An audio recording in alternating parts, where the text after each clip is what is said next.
У нас есть анализы, где генетический тест показывает, это мужчины.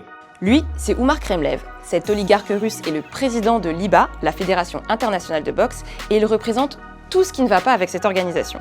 Et ce sont malheureusement la boxeuse algérienne Iman Khelif et la taïwanaise Lin Yunting qui en payent le prix. Pour comprendre les problèmes liés à l'IBA, il faut remonter bien avant Paris 2024, car ça fait déjà plusieurs Jeux olympiques que la tension monte entre cette fédération de boxe et le Comité international olympique. Durant les JO, les matchs sont traditionnellement organisés par l'IBA, qui s'appelait à l'époque l'Association internationale de boxe amateur. Mais lors des Jeux de Pékin en 2008, de Londres en 2012 et de Rio en 2016, des soupçons de corruption émergent vis-à-vis des juges et des arbitres. La crédibilité de l'IBA est alors remise en cause et après les JO de 2016, l'intégralité des 36 juges et arbitres qui officiaient à Rio sont suspendus. Et une enquête indépendante est également ouverte. En plus de ce scandale, le président de l'IBA, le taïwanais Wu Qingkuo, est accusé de malversation financière. Il finit par démissionner en novembre 2017 après avoir passé 11 ans à la tête de l'association, mais ce n'est pas pour autant la fin des problèmes. L'homme qui le remplace, Gafur Rakhimov, est un businessman ouzbek. Il est accusé par les autorités américaines d'être un parrain de la mafia russe et un baron mondial du trafic d'héroïne.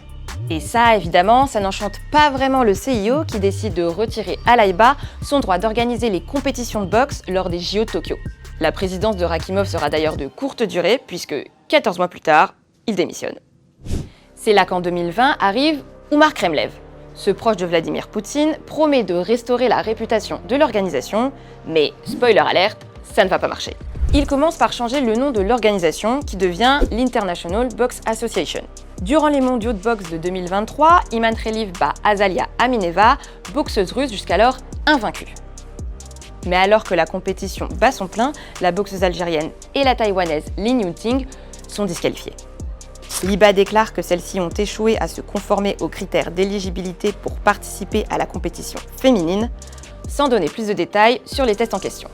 Iman Khelif venait de se qualifier pour la finale et Lin Yunting de gagner la médaille de bronze dans sa catégorie.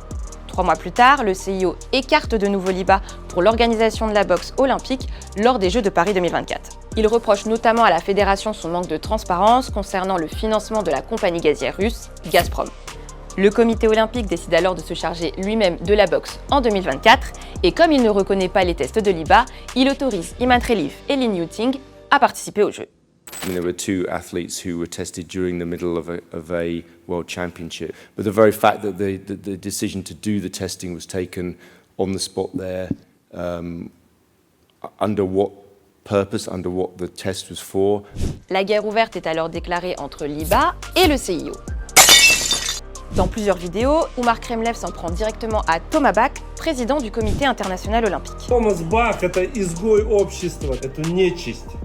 Как можно Баха назвать его команду? По-другому никак. Mais aussi aux 2 boxeuses que l'IBA avait disqualifiées. У нас есть анализы, где генетический тест показывает, это мужчины. Мы не проверяли, что у них между ног. De son côté, le Comité international olympique ne cède pas et dénonce les propos transphobes du président de la fédération de boxe. Let's be very clear here. We are talking about women's boxing. We have 2 boxers who are born as women, who have been raised as women, who have a passport as a woman, and who have competed for many years as women. And this is the clear definition of a woman. Le CIO prévient également que la boxe pourrait tout simplement ne pas figurer aux Jeux de 2028 si l'IBA restait l'instance principale de ce sport. Une manière d'ouvrir la porte à la World Boxing, organisation concurrente de l'IBA.